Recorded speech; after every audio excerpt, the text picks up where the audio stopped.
El pasado 16 de junio de 2025 se cumplieron 70 años del peor ataque terrorista que sufrió la población en la Argentina en el siglo XX.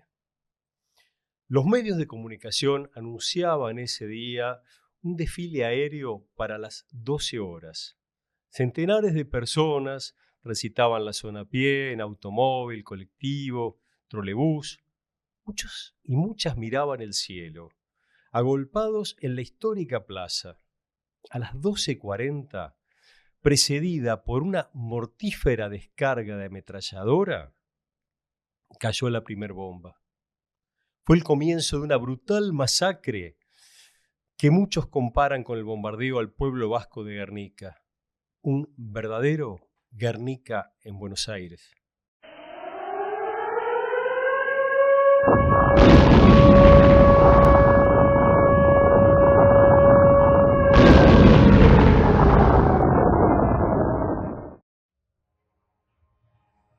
Aparecían los aviones así, 3 juntos, pero yo lo que menos pensé que iban a bombardear, porque decían, lo que entendían más que yo, que tenían que largar flores. Cuando quise levantar, a mí me faltaba la pierna.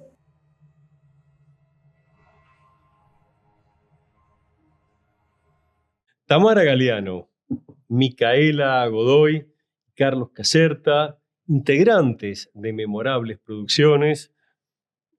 Tiempo atrás, varios meses atrás, estábamos rodando un documental referido al barrio de San Telmo, cuando estábamos conversando sobre lo que venía para el año 2025, cuál era el trabajo que queríamos encarar. Surgió el tema del aniversario, el triste, el trágico aniversario por los 70 años de los bombardeos del 16 de junio, la masacre de Plaza de Mayo. Y todas compañeras y compañeros muy jóvenes que quizás no conocían mucho de la historia, pero que quisieron contarla, que la hicieron propia. ¿Qué nos puedes decir de esto, Tama?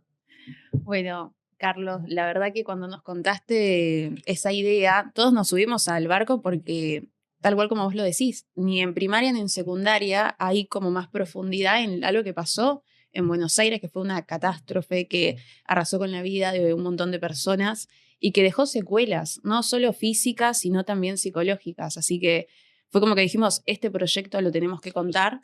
Y la verdad que desde que iniciamos siento que fue muy revelador para todos, así que fue increíble poder sumarme a este equipo. Micaela, ¿qué fue lo que te conmovió de toda esta historia? ¿Por qué razón sentís que este es un proyecto que bien vale la pena contar? A mí me parece que es fundamental que todo esto se reconozca, que se reconozcan las víctimas, porque esto en el colegio, por ejemplo, no se ve. Hay muchos chicos, muchas personas jóvenes que no saben acerca de este suceso. A mí, por ejemplo, me lo contó mi abuelo, o sea, no sabía de esto si no fuera por él. Y eso es lo que me llamó la atención del documental, de esta idea, ¿no? De poder darle voz y un reconocimiento, el reconocimiento que se merecen todas las víctimas. Y hay dificultades en medio de todo esto. Hay algunas situaciones que se fueron viviendo a partir del rodaje del documental que llevamos adelante y que tiene que ver con la desarticulación o la intención de desarticular todas las políticas de memoria, el cierre de algunos espacios emblemáticos, como lo que vivimos hace muy poco en el Instituto Perón, Tamara. Sí, la verdad que fue algo muy choqueante para el equipo, porque antes de que se dé todo esto del cierre, habíamos estado hace 2 semanas recolectando imágenes de archivo, viendo bibliografía, todo fue una experiencia muy linda porque encontramos un montón de imágenes que nunca pensamos poder llegar a acceder. O sea, es realmente un honor la cantidad de material bibliográfico, fotográfico, y es muy triste porque es parte de nuestra historia y lamentablemente muchas personas no van a poder acceder o vivir la linda experiencia que nosotros tuvimos ese día. Sí, uno de los problemas que tenemos que vienen de la mano del cierre de esos espacios, de quitarles el presupuesto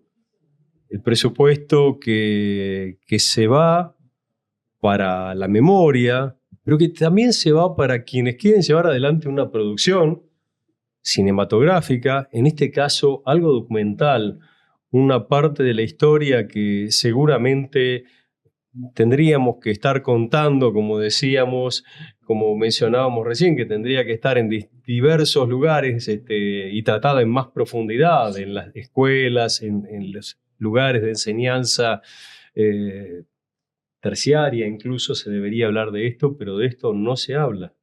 No, yo siento que es una forma de querer borrarnos la memoria, ¿no? Como omitir estos sucesos que pasaron. Entonces, es algo medio choqueante. Por eso está bueno como acceder a estos archivos, que no se desfinancien, el Sí. Instituto Perón, por ejemplo, porque es borrarle la memoria al pueblo. Y alguien que no conoce su historia también está condenado a repetirla. Que yo sé que es una frase hecha, pero es la realidad. Sí. Sí. Y va perfecto para este momento Sí. y bueno, totalmente. La verdad que sí. La verdad que es muy conmovedor. Para todas, para todos, estamos llevando adelante un trabajo cooperativo donde cada día nos compenetramos más con la historia, cada día nos emocionamos más, estamos contando una tragedia y sin embargo no la estamos contando desde el dolor que esto produce, que es inevitable, sino desde el amor. Pero vamos a hablar, tenemos invitados y seguimos adelante. Ubicada en el barrio de Montserrat, la Plaza de Mayo es transitada y visitada diariamente por miles de personas, turistas, trabajadores, niños y también palomas. Su proximidad con la Casa Rosada la convierte en un lugar icónico donde transcurren distintos acontecimientos de la vida política y social de los argentinos.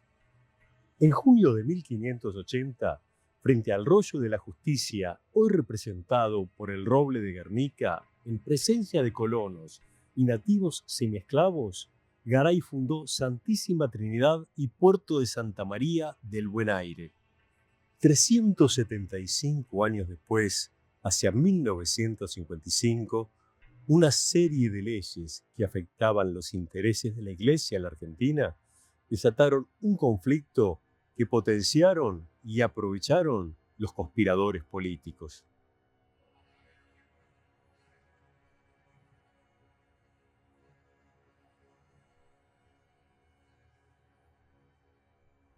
Nos acompaña esta tarde Héctor Daniel de Arriba, profesor de historia, investigador y autor del libro Los Muertos de Plaza de Mayo, 1953, 45 y 55. Bienvenido, Héctor. Gracias, ¿cómo están ustedes? Un gusto. Bueno, el gusto es nuestro, verdaderamente, ¿no? Sí, la verdad que sí. Héctor publicó un libro en 2022. Salió en octubre del 2022, exactamente. En octubre de 2022, Los Muertos de Plaza de Mayo, 1945, 1953 y 1955. ¿Qué fue lo que te impulsó a investigar estos crímenes y a trabajar, investigar para poder llevar adelante este libro que tiene verdaderamente información muy detallada, descripción de muchos de los casos de modo verdaderamente muy conmovedores algunos de los testimonios? Bueno, yo como profesor en historia a lo largo de mis 25 años de docencia en escuelas secundarias del Gran Buenos Aires Sur, tenía que enseñar, la historia argentina, a veces en tercer año, otras veces en quinto año, según la modalidad de la escuela. Y siempre se notaba un vacío histórico. Ciertos hechos como que habían sido olvidados recortado de la historia. La historia es todo. Es un gran proceso, en nuestro caso el proceso argentino, si queremos poner una fecha, 1810 en adelante, y la historia es la suma de distintos hechos que fueron protagonizados por seres que luego por ahí tienen un monumento, pero que también están los seres individuales, cotidianos, de todos los días. Y con respecto al 45, al 53 y el 55, los libros de historia siempre era un párrafo, no llegaban ni a una hoja completa. Por supuesto, cuando hay que enseñar con un libro de historia, con apuntes, es acotar, pero tan acotado que pasaba insignificante el hecho. Y no era un hecho insignificante, muertes de argentinos por argentinos. Entonces, durante los 5 años previos al 2022, ese proyecto en mente, dije, hay que materializarlo. Entonces me preocupé en buscar si había bibliografía publicada que identificase a las víctimas, que no dijera tantos muertos, sino quiénes fueron esos muertos. Y al encontrar que no tenía, que no había, vamos a decir, en el mercado bibliográfico, esto que era mi intención, me puse a investigar profundamente que detrás de esos números había un ser humano. Había seres humanos y vos hablás de 1943, 1953 y 1955. Micaela, hablábamos fuera del aire de lo que había ocurrido en 1953. Claro. ¿Qué pasó en la boca del subte en 1953, en Avenida de Mayo? Bien.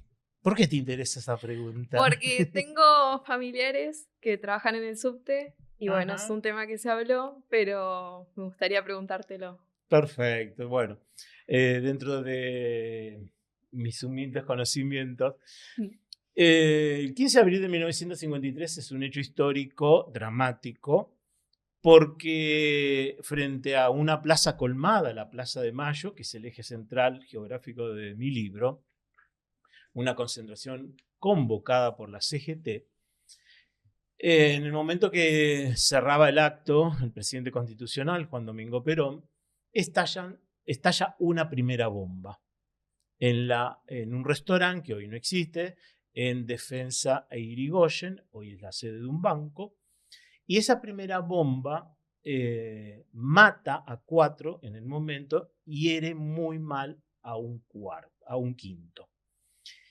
Continúa el acto, por supuesto, se detiene un poco las palabras del presidente, hay todo un movimiento que está en YouTube, la filmación, del hecho de que se escucha a la izquierda de la figura presidencial un estallido y un movimiento.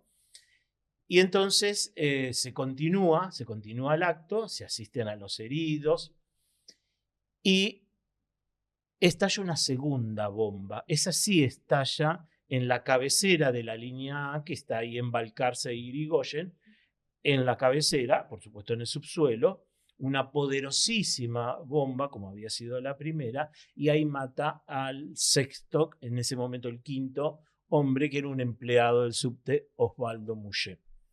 Gelinita componían los cartuchos y destruye los vagones y estaba el empleado allí y muere Osvaldo Mouchet, que yo conocí al nieto y al bisnieto, y que en el 2023 justamente el sindicato de subterráneos inauguró una placa allí en el subsuelo, en la cabecera, en homenaje a las víctimas del 15 de abril, porque murieron 6 personas, en definitiva, una jubilada textil, un taxista, que es el que muere a principios de mayo, los empleados del subte, pero ellos homenajean a las 6 víctimas de este atentado, que fue un atentado criminal, porque estando concentrada la gente en la plaza y se ponen 3 bombas, estallaron 2, otra no estalló, que estaban en el viejo banco italiano, tiene como objetivo matar.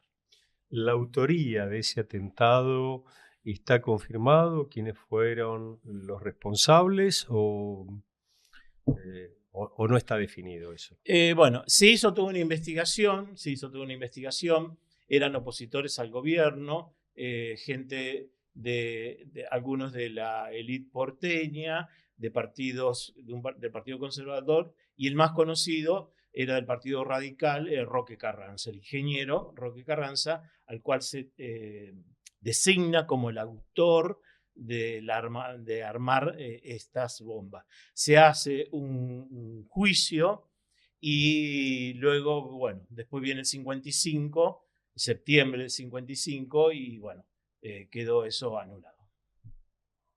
En el conjunto de historias que fuimos leyendo a lo largo del libro, hay muchas que son verdaderamente impactantes. Una que me llamó particularmente la atención tuvo que ver con los sucesos que terminan con la vida de un ciudadano alemán. Cuando cayó una bomba en el trolebús, o cerca del trolebús, y caen los cables de alimentación, vamos a contar para quien no sabe qué era un trolebús. Era un bus eléctrico, un micro alimentado con energía eléctrica que tenía dos cañas muy largas, dos varas largas. La trocha. La trocha, que se conectaba con cables que transportaban 600 voltios. Esos cables cayeron sobre los automóviles que circulaban en el lugar, y uno de esos automóviles era conducido por un ciudadano alemán que había escapado del holocausto nazi, del crematorio, y cuando cayó el cable sobre el auto, se prendió fuego el vehículo y murió carbonizado. No fue el crematorio de los nazis, sino que fueron las bombas criminales de la aviación naval. ¿Cómo se llamaba ese? Leon Schiff. Quiero hacer un paréntesis. Sí. Voy a delatar un poco mi historia biográfica, cronológica. Yo viajé de trolebús en mi infancia. Entonces de pronto se salía la trocha y el motorman, como se decía, con una varilla tenía que volver a engancharla al cable eléctrico, porque si no el trolebús no se movía. Hoy, para los jóvenes, ¿qué es un trolebús? Algo similar al premetro podría ser. Ponele. Sí, puede haber algún parentesco. Como un antecedente prehistórico del premetro. Claro. Sí, Leon Schiff, incluso cuando este año yo estoy preparando un trabajo para sacarlo convertido en libro el año que viene, que se va a titular Las masacres obreras de 1909 y 1919, y fui a la AMIA con toda la autorización y todo el protocolo de ingreso, y ellos ahí se enteran, estamos en junio, habrá sido por marzo de este año, de que en el 55 tenían, del 55 hay un fallecido, Leon Schiff, que como bien dijo Carlos, viene de la Europa, de la guerra, él se casa y tiene descendencia, y acá muere justamente en una situación no de guerra interna, no de guerra civil, porque el cable eléctrico cae sobre el auto. Y él está en la Tablada, en el cementerio judío de la Tablada. Y se enteran este año los investigadores de la AMIA de Leon Schiff. Y bueno, lo buscamos en el libro de Inhumaciones del 55 y sí, y figura. Y dice, oh, qué sorpresa. Pues yo estaba buscando los judíos del pogrom de 1909 y 1919. Cuando trabajábamos en el documental, Micaela, evaluábamos que no solo habían sido argentinos los muertos, había muchos extranjeros, más de una decena o de 2 decenas de extranjeros fallecidos, asesinados por bombas y por metralla. Pero también hubo policías y hubo granaderos. ¿Cuántos granaderos fallecieron? Los mismos granaderos que vemos desfilar a las 11 de la mañana, más o menos. El trajecito, el uniforme. Exactamente. Voy a tomar un poquitito del tema de los extranjeros. Sí. Hubo muertos extranjeros, un paraguayo, un chileno, un boliviano, un lituano, un alemán, un ruso, ucraniano, pero estaba bajo el dominio de la Federación Rusa, Y bueno, en el caso de Leon Schiff es otro. Y murieron, bueno, muchos argentinos, de esos argentinos muchos porteños, de otras provincias, justamente 9 granaderos, un salteño, un jujeño, 2 catamarqueños, un puntano, un pampeano. En agosto voy a Santa Rosa invitado por instituciones locales para homenajear y presentar el libro, pero fundamentalmente homenajear al granadero Eber Moca, un santiagueño, un chaqueño y un bonaerense. Fueron 9 granaderos oficialmente reconocidos como muertos. ¿No había algún entrerriano también? No. De Entre Ríos, que murió hace pocos, un par de años, había un veterano de la clase 34 que siempre se lo entrevistaba porque fue testigo de la muerte o de atender a los heridos de su camada de granaderos. Murió un general, el general Vergara Russo, que también la deflagración de las bombas, porque hay que decir que se tiraron bombas de fragmentación y de explosión. La explosión provocaban destrucciones, boquetes, caída de estructuras, y la fragmentación, al abrirse el cabezal de la bomba, salían las esquirlas. Esta bomba que cae delante del auto de Vergara Russo, muere Vergara y muere su chofer, si mal no recuerdo el apellido, pero está acá en el libro, Misichia, o Miatelo, bueno, uno de los dos apellidos. A la deflagración, que es toda la energía que larga la bomba, prácticamente los carboniza. Y murieron federales, hombres de la Policía Federal, que estaban en servicio, estaban en la plaza. Justamente dentro de un mes, en el link de la Policía Federal, en la web, publican un trabajo mío en reconocimiento que yo hice una investigación de los federales. Y volviendo a los extranjeros, justamente ayer recibí vía online del Registro Civil de Cava la partida de función del norteamericano, del canadiense nacionalizado norteamericano, gerente de ICA, que muere allí sobre Reconquista, Montrose Tune, que es luego trasladado el 21 de junio a Estados Unidos. O sea, hay todo un crisol, por decir una palabra, un gran abanico de nacionalidades, de actividades, de edades, de distintas profesiones que, bueno, fueron víctimas justamente de estos atentados. Habría que agregar algo Sí. referido a los policías muertos, porque las bombas y la metralla no fueron únicamente en Plaza de Mayo, sino que también se atacó el Departamento Central de Policía, Sí, los mismos aviones, la misma escuadrilla que después bajó a la altura de Plaza Lorea, donde muere Avenida de Mayo, hacia el lado de la plaza, y fueron ametrallando a todo ser viviente que transitaba por el lugar. Si uno cuando relata esta tragedia, y que históricamente se la llama el bombardeo de la Plaza de Mayo, que es un nombre, a mi simple entender como historiador, incorrecto, porque uno daría a entender a las generaciones del futuro que los aviones de la Armada Argentina y luego de la Aeronáutica, de la base de Morón, fueran a bombardear la Plaza de Mayo, la pirámide, el monumento a Belgrano. No, con ese nombre uno daría a entender eso. No, el objetivo era la Casa Rosada, matar al presidente constitucional, que era el general Juan Domingo Perón, para reemplazarlo por un triunvirato de un radical, un conservador y un demócrata progresista. Hay otra zona donde también hay bombardeos y metralla, que es la zona de Recoleta, específicamente lo que se llama dentro de Recoleta la isla, donde estaba el Palacio Presidencial, el Palacio Unzué, donde allí vivía el presidente y donde había muerto Eva Perón en el 52, en julio del 52. Y en La Matanza, las fuerzas oficialistas que venían del regimiento de la Tablada, muere por ametrallamiento el conscripto Criscuolo, que está en el cementerio de Loma de Zamora, y un obrero de apellido Fernández que salía de Jabón Federal. Lo federal también se ametralla el edificio de obras públicas, donde está la efigie de Eva Perón, y el Departamento Central de Policía, Y así como ocurre en el Ministerio de Defensa, donde se había establecido Lucero y el presidente y los edecanes, tanto en el Ministerio de Defensa como en las oficinas de la Policía Federal, las metrallan, matan a personal que estaba sentado trabajando en ese momento frente a un escritorio y los aviones, la metralla atraviesa las paredes, las ventanas y los matan sentados en su lugar de trabajo. Claro, a mí me hace como ruido cuando se habla de eso, ¿no? De que el objetivo era matar a Perón.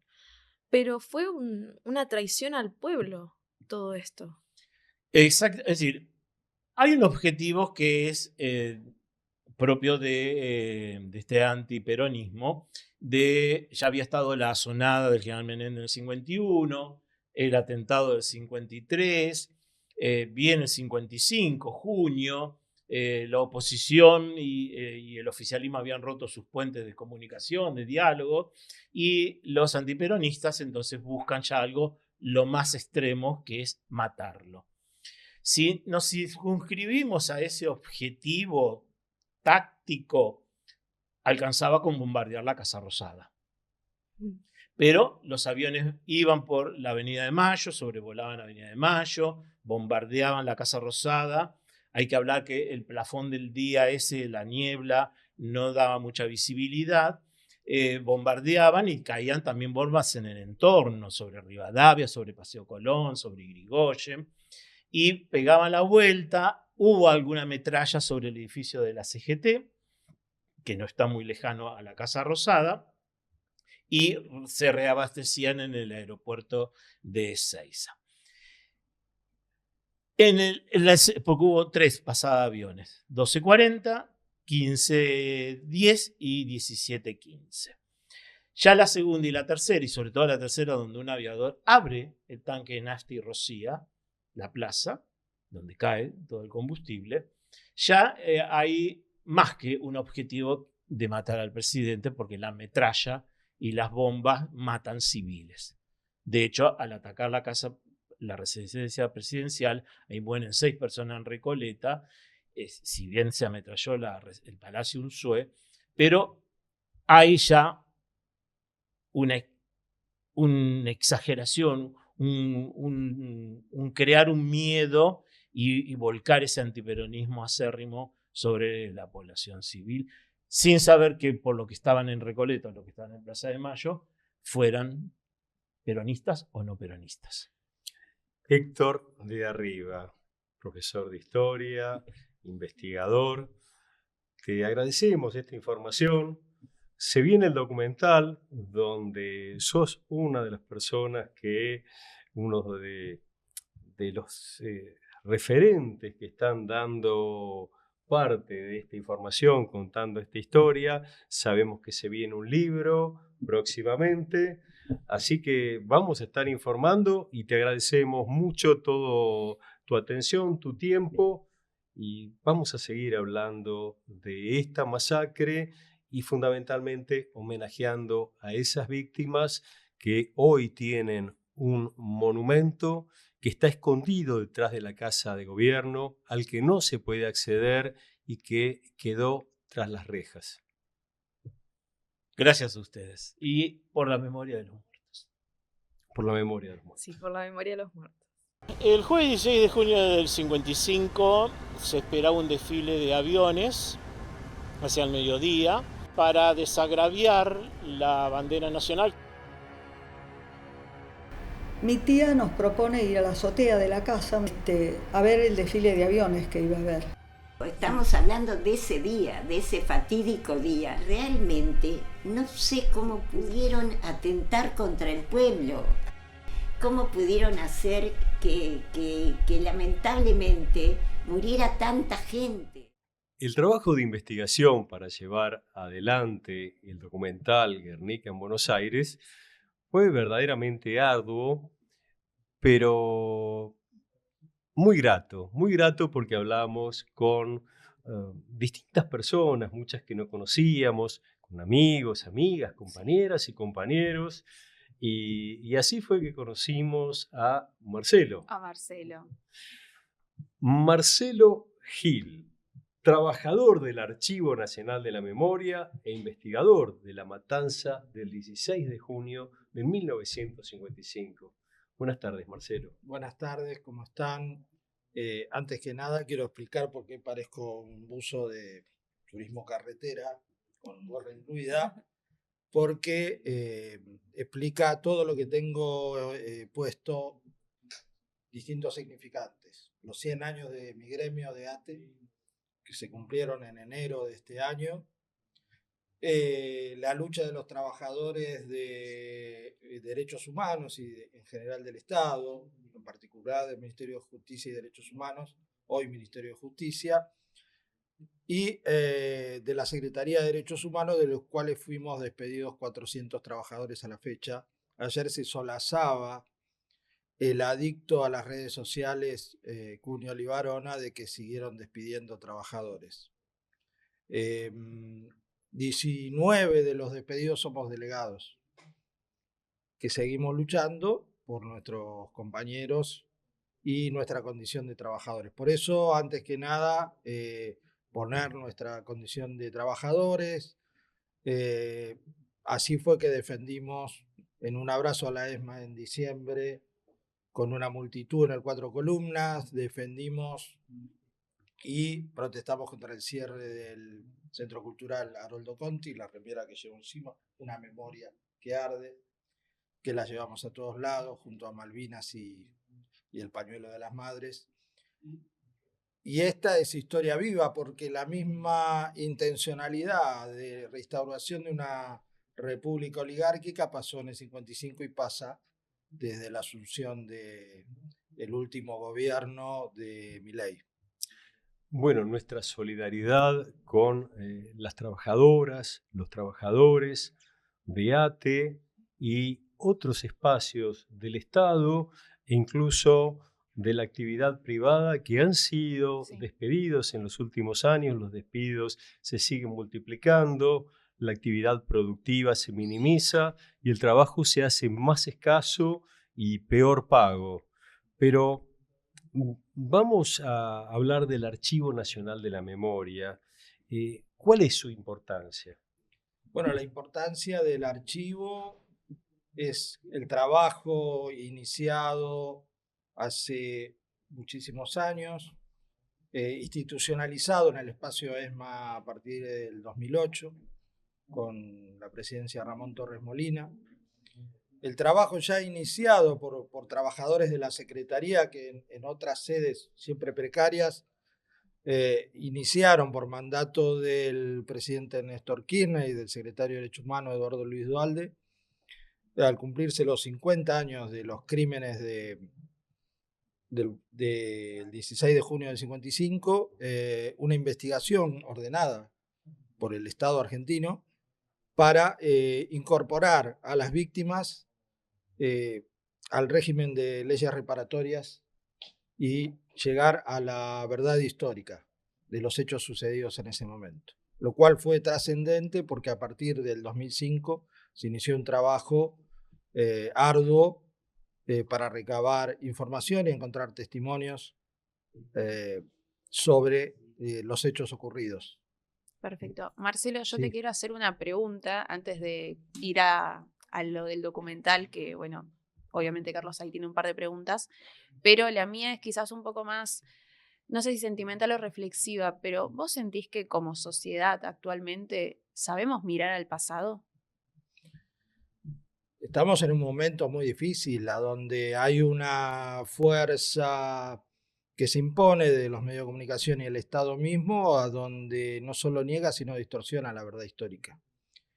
La justicia siempre habla de la verdad real, de hechos objetivos que se pueden considerar para encauzar situaciones judiciales. En lo histórico está el testimonio y los registros de las víctimas del pueblo mismo movilizado a través del movimiento obrero, a través de los movimientos sociales, estudiantiles, culturales, que construyen memoria. Entonces estamos en un momento de disputa muy fuerte, a donde se trata de minimizar e inclusive de quitarle el rol de víctimas a las víctimas del genocidio del 76 al 83, como de otros hechos históricos como el que estamos comentando en el día de hoy.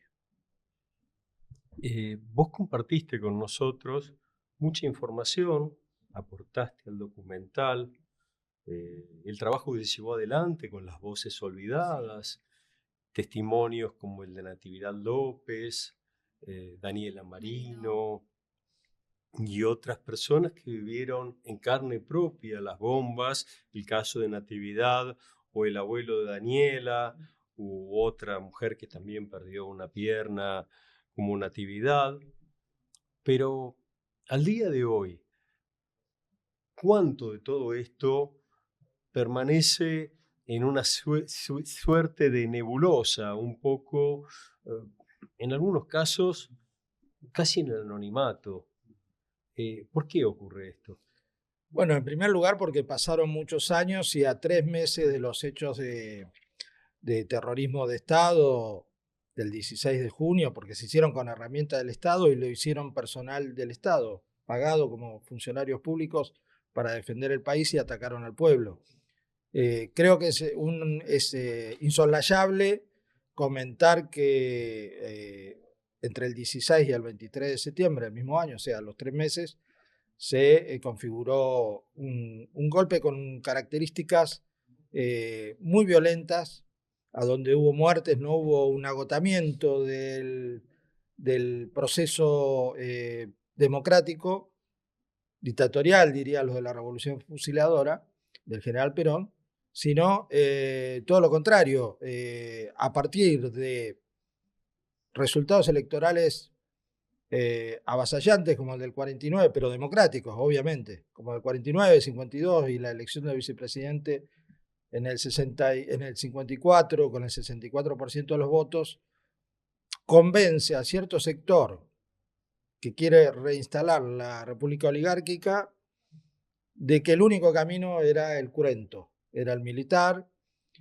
y sectores del nacionalismo católico en el ejército, sectores navales y sectores de la política, progresistas, radicales, socialistas, demócratas conservadores, deciden sin ningún miramiento acompañar un acto criminal que tiene varias facetas. El 16 de junio, como bien se comenta muchas veces, había un desagravio a la bandera producido en el Corpus Christi del 9 de junio.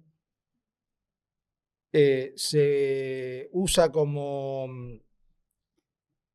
excusa el 16 de junio para reconvertirlo y armar las aeronaves con bombas y espoletas que nunca salían en sus vuelos, con desconocimiento de las autoridades militares oficiales, lo cual todo eso indica que se configuró premeditadamente un hecho criminal sobre el pueblo. No solo era la voluntad de derrocar a Perón, quien esa misma mañana, alrededor de las 9 de la mañana, se había reunido con el embajador norteamericano y un industrial de la empresa ICA, que resultó muerto, sino que había una voluntad concreta de aleccionar al pueblo. Las circunstancias climáticas hicieron que el número de personas en la plaza y los rumores de que no se iba a hacer la pasada de la aviación sobre Plaza de Mayo para un desagravio, hizo que hubiera menos gente, si no la masacre hubiera sido mayor. Marcelo, la verdad que todo esto que mencionás a nosotros nos interpela. Bueno, sabes que estamos haciendo el documental y está de más decirte que muchísimas gracias por todo tu aporte. Para nosotros significa un montón. Y a modo de reflexión, quizás para las personas que no están tan enteradas de este suceso y también que no entienden quizás la importancia de preservar el Archivo Nacional, ¿qué les podrías decir a esas personas? ¿Por qué es tan importante el Archivo Nacional? ¿Por qué es tan importante que el 16 de junio de 1955 quede en la memoria colectiva? El Archivo Nacional de la Memoria tiene 6 millones de documentos. Son testimonios, está el archivo CONADEP, esta documentación del Banco Nacional de Datos Genéticos, hay donaciones de familias víctimas de terrorismo de Estado. Perder todo eso en manos de un gobierno que no tendría ningún miramiento de acometer cualquier tipo de crimen sobre esa documentación es muy grave, porque la historia debe debatirse, contarse de las distintas miradas. Esto no quiere decir que haya personas que no puedan tener otra mirada. Ahora, en esa documentación, en esos archivos audiovisuales, en esos audios que hay históricos de radios y de televisoras, está la memoria histórica de un pueblo, y eso es un material que tiene que perdurar con el tiempo para que más investigadores, historiadores, documentalistas lo sigan visitando y hacerse de ese material para su propia mirada crítica y documentar futuras historias. Así que preservar el archivo, preservar el trabajo como querellante que hicieron los abogados de la Secretaría de Derechos Humanos, recuperar la enorme vitalidad que tenía el Centro Cultural Haroldo Conti, sería fundamental. Y lo que está pasando ahora seguramente va a ser mirado con el tiempo como un momento muy oscuro que lamentablemente tuvimos que sufrir los argentinos. Marcelo, una de las preguntas que muchos nos hacemos tiene que ver con el ataque a la población civil. Muchos sospechamos que fue una suerte de emboscada. Cuando investigábamos los periódicos de la época, no uno, sino en su enorme mayoría, anunciaban el desfile aéreo para el mediodía.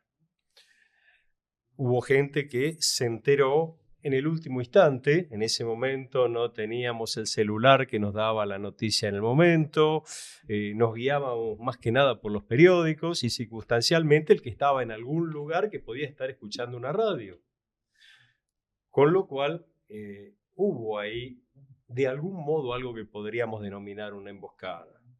Se utilizaron las armas de la patria para atacar a una población civil, indefensa, por sorpresa, masacrarla de la peor manera. Estamos hablando de centenares de muertos y más de 1000 heridos, graves. La Secretaría de Derechos Humanos hizo una presentación para que se declare crimen de lesa humanidad, una presentación en el año 2008 oportunamente. ¿Qué es lo que pasa con esto? ¿Por qué razón no prosperan estas causas? Bueno, hay dos expedientes en el juzgado de Canicóbal Corral del 2006 y 2008, presentado uno por Rivas en el 2006. Se agregó documentación y hubo nuevos querellantes en el 2008, y no avanzó porque no hay un convencimiento de cierto sector del Poder Judicial de avanzar en hechos históricos. Y la solicitud en el 2006 es de genocidio y en el 2008 de delito de lesa humanidad, y no ha avanzado. Por eso hoy hay otras iniciativas de juicio por la verdad y demás sobre las causas de junio en adelante, porque hay posteriores, la de septiembre, la de junio del 56 y demás, de avanzar en juicios por la verdad, hasta que podamos constituir una justicia verdaderamente democrática. Y como vos bien decís, parte de esa mesa que toma decisiones para la reinstalación, reitero esto porque es importante, la reinstalación de una república oligárquica, pasó la década del 30, los intentos el encarcelamiento y lo irreversible que era liberar a Perón en el 45, y bueno, estuvieron 10 años haciendo golpes, 51 Menéndez, 53 el atentado a los subtes, el 55 en 2 oportunidades, y la venganza que hay un punto muy, muy específico que también es poco mencionado. Hubo una Constitución Nacional aprobada con derechos sociales en 1949, en una constituyente donde participaron todos los sectores políticos, que fue derogada por un decreto. fue avalada por toda la clase política en una constituyente en 1957, donde hubo proscripción de una mayoría popular. Esa constitución ilegítima siguió vigente hasta el año 94 y también, fruto de un acuerdo político anunciado en una etapa de un domingo en Clarín entre Menem y Alfonsín, termina avalando la ilegitimidad de una constitución. Y hoy lo que nos está pasando, la falta de democracia en distintos sectores del poder, la falta de república, la falta de equilibrio de poderes, tiene que ver con que un decreto derogó una constitución. Y una Corte Suprema, en 1930, también ya había avalado un golpe de Estado. Siempre el Poder Judicial por ahí dando vuelta. Bueno, Tamara, me parece que está, no digo que todo dicho, porque seguramente hay mucho por decir todavía y tenemos mucho para contar, pero le agradecemos a Marcelo realmente toda esta información, todo el trabajo, el compromiso y la lucha que llevan adelante. Esperemos que volver a recuperar esa Argentina del trabajo, esas trabajadoras y trabajadores que puedan recuperar su legítimo lugar y que todos puedan vivir dignamente con los ingresos que reciben. No puede ser que una persona para poder llegar a fin de mes tenga que tener 1, 2, 3 trabajos y así todo a lo mejor no poder pagar siquiera los alimentos, la escuela de los hijos, y no hablemos de los jubilados que están en una situación de terror.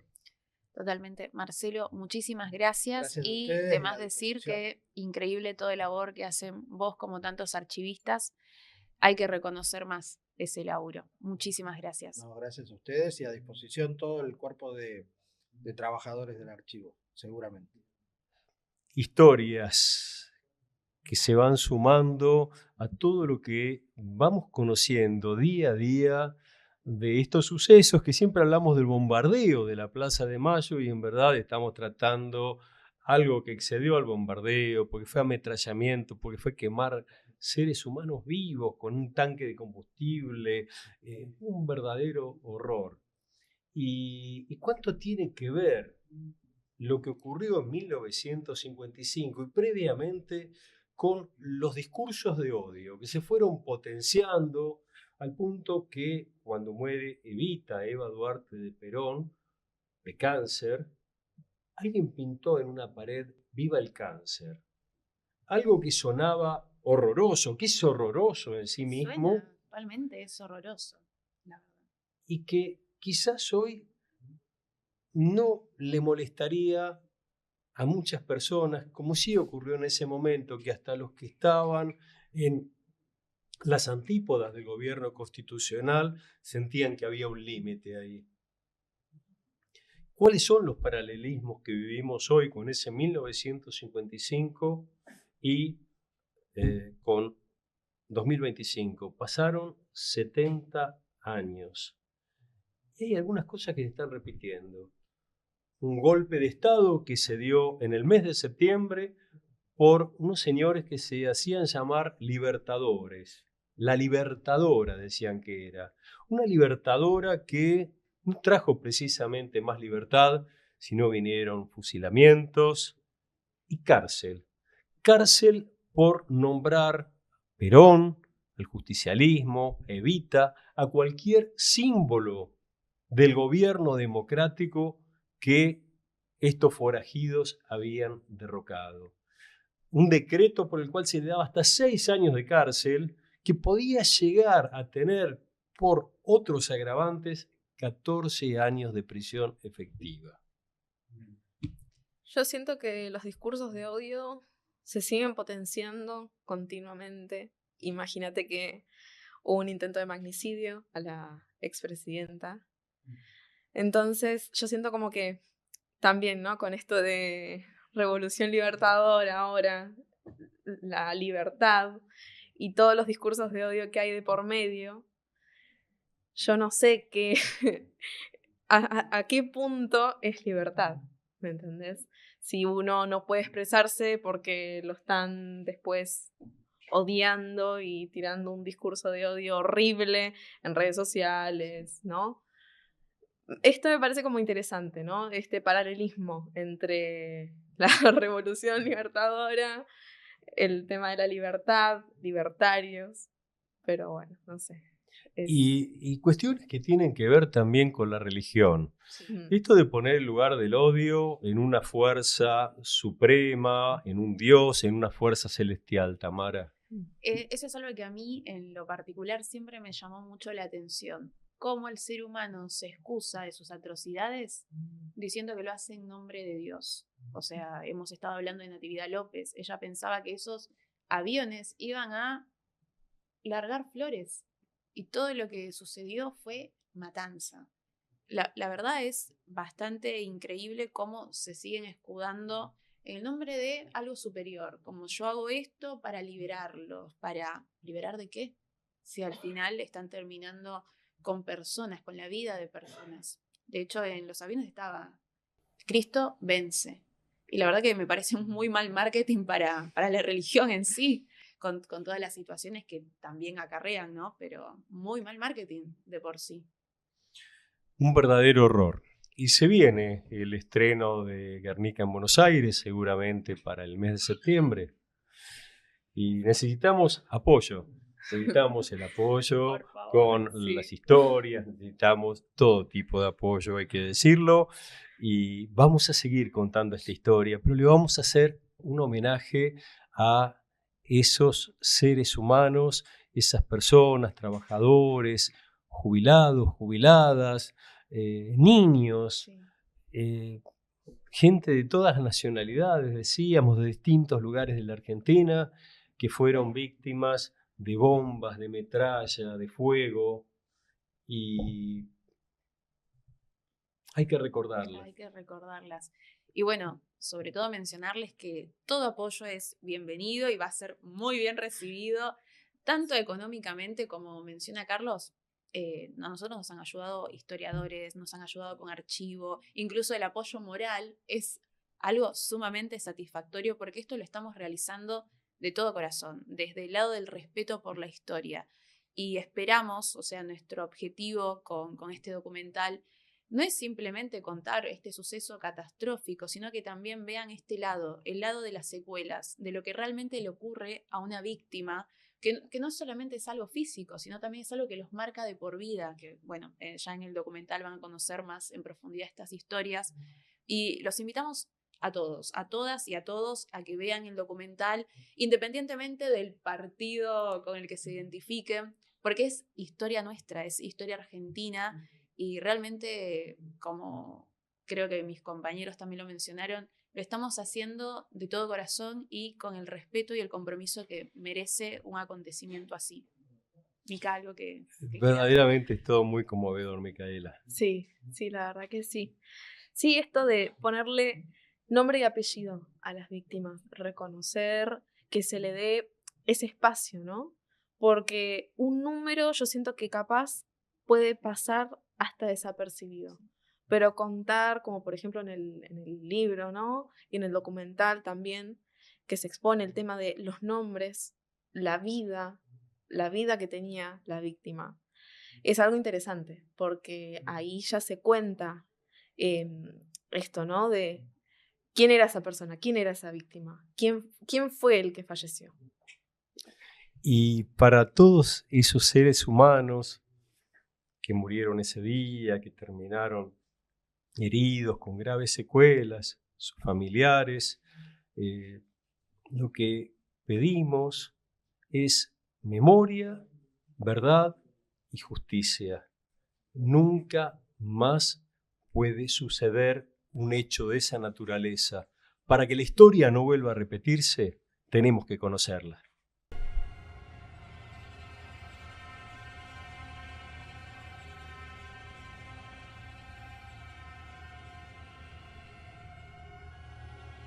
La crueldad del bombardeo fue gigantesca.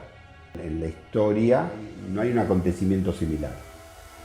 Vemos que los aviones vienen con un ruido realmente atronador que no me voy a olvidar nunca. Yo siempre digo que fue el momento en que me dinamitaron la infancia. Un grupo de 5 chicas iban todas del brazo cruzando la Plaza de Mayo y vino un Glosmeter en picada y las barrió a todas juntas, que cayeron como bolsas de papa.